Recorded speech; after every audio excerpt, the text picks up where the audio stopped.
Let me drop this. Can you guys pay attention? Yeah, you guys are good? Alright, here we go. Let me put this thing.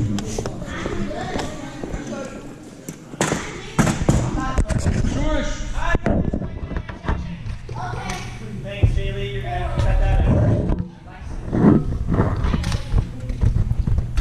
Okay, so we are starting a brand new series called Moments.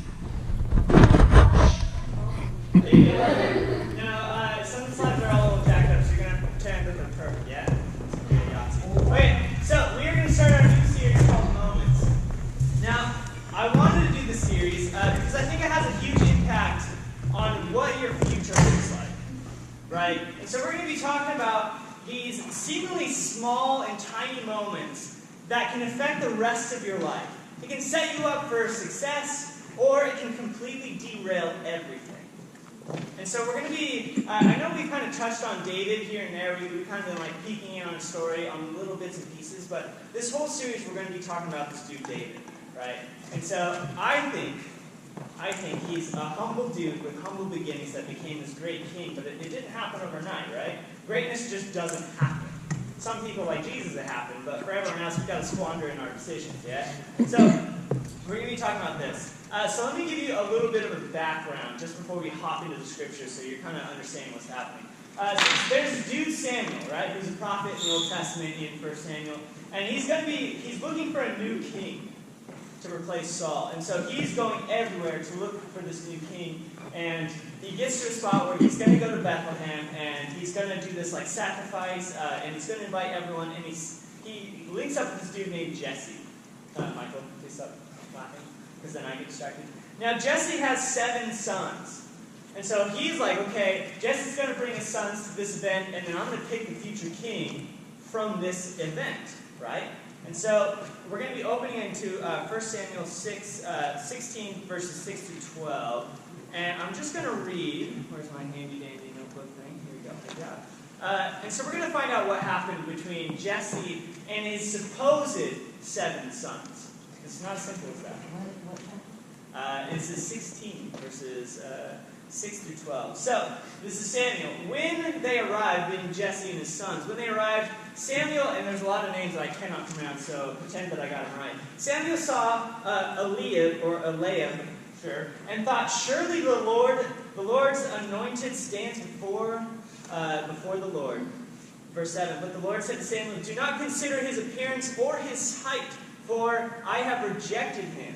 The Lord does not look at the things people look at. People look at the outward appearance, but the Lord looks at the heart. Verse 8. Then Jesse called Abinadab, we're going to call him Abracadabra, and had him pass in front of Samuel. Samuel said, the Lord has not chosen this one either. Okay, so it's getting kind of rough. Then Jesse then had Shammah pass by, and Samuel said, nor has the Lord chosen this one. Jesse had 7 of his sons pass before Samuel, but Samuel said to him, being Jesse, the Lord has not chosen these. So he asked Jesse, are these all of your sons? Are these all the sons you have? And Jesse responds, there's still the youngest. So there's an 8th one. There's still the youngest. Jesse answered, he's tending to the sheep. Samuel said, send for him. We will not sit until he arrives. So who knows how far away he is, but we can assume if they're not going to sit. He's not that far, but he's not close. So we'll not sit until he arrives. Verse 12, it is, so he sent for him and had him brought in. He was glowing with health and had a fine appearance and handsome features. Okay, we're talking about Brad Pitt here. He has handsome features. Then the Lord said, rise and anoint him. This is the one. That's a cool beginning, right? I mean, that's all good and well. But let me ask you a question. We're going to dive a little bit deeper. And the first question is, why the heck was David not there from the beginning? Did you notice that? He wasn't there. He had the 7 sons, hands down. Cheers, mate. He was not there in the beginning. And you've got to wonder, why is that? Because he was asked to bring his sons, and yet he didn't bring David. That's odd. I think that's odd. But again, we're gonna take a critical look at this and really find out what's happening. And it really reflects on what the dad felt about David. Now, it's not that Dad didn't like David. He had no ill feelings towards David. But honestly, a lot of it has to do with what he thought was what Samuel was looking for. So he wanted a future king, so he didn't even bother looking at David, because when he thought of a king, he probably thought like his eldest son, being, the big stocky guy, probably a chiseled chin, big muscles upon muscles, probably a glorious beard. I don't know if you were like big back then or not, but like the perfect man's man. He brought all his sons that required, yes, Courtney, that required that look of a man's man, and simply David did not fit that mold.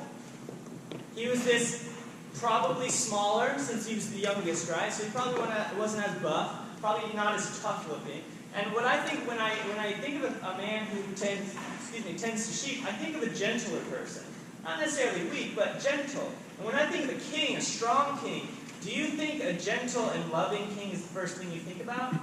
No. It's some of the things that we want a king to be, because we don't want to be a monster, but it's not one of the first things I think about. I think like strong and big and girthy, and he's going to scare me when he looks at me. Like, that's what I think of a king, not a tiny like sheep herder. Not that he was ugly, because it said he was handsome, which I'll take that. But it's not what Jesse had put in his brain. And simply, he was not good enough in his dad's eyes to be even brought to this meeting.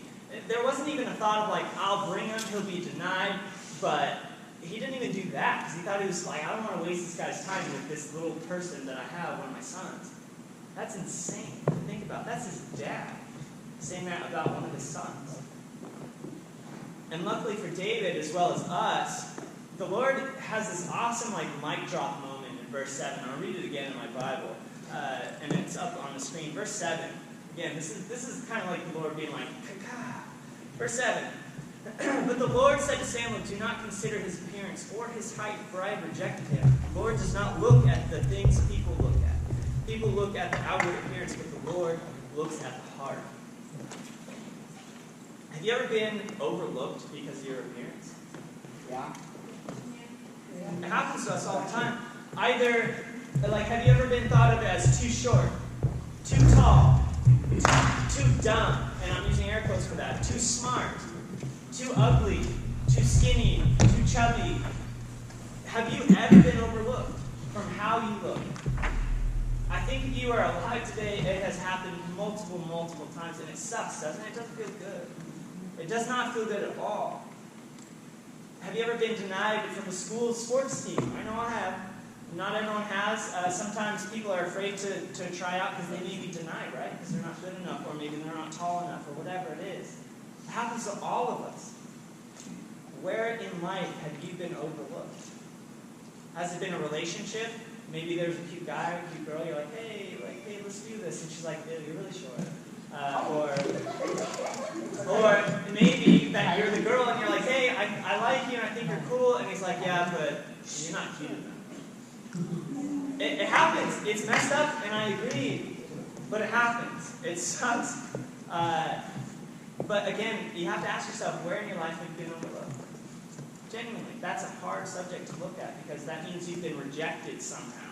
That sucks to think about. Luckily, again, like I said earlier, God is looking so much deeper, and He doesn't operate the world the way the world does. Right? He looks at you inside, not just your appearance. He looks at everything that you are, and He evaluates that as someone who's worthwhile. I think of myself, I always laugh at the fact that I'm a youth pastor.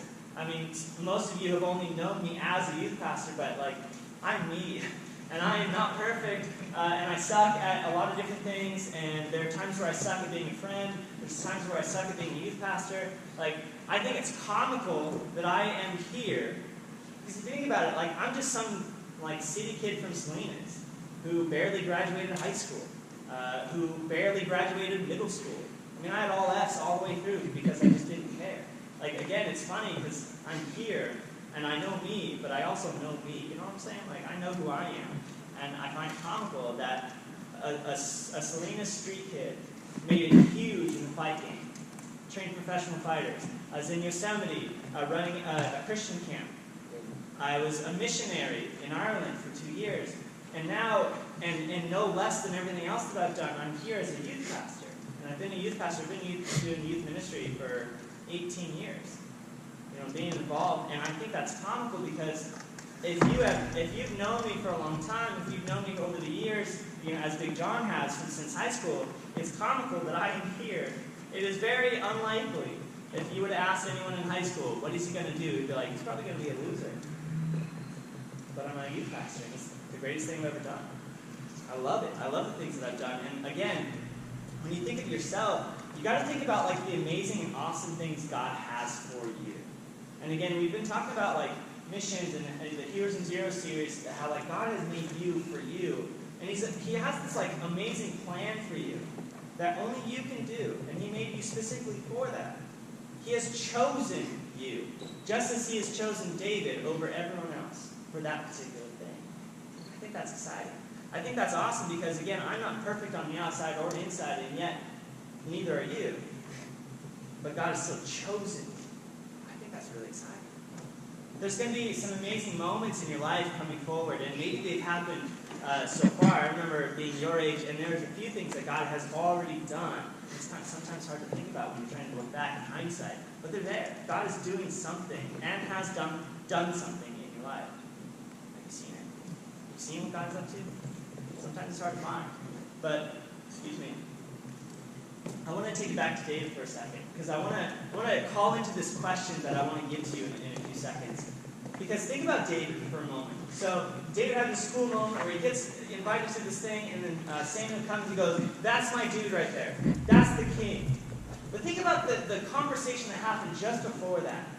So here, the situation is, Samuel has his dad with all the 7 brothers, and yet he was not invited. And so imagine the situation where you're tending to your sheep, and some dude, it doesn't say who, could have been one of the brothers, could have been a servant, but it doesn't say who. Someone had to run to get David and tell him why he was being summoned.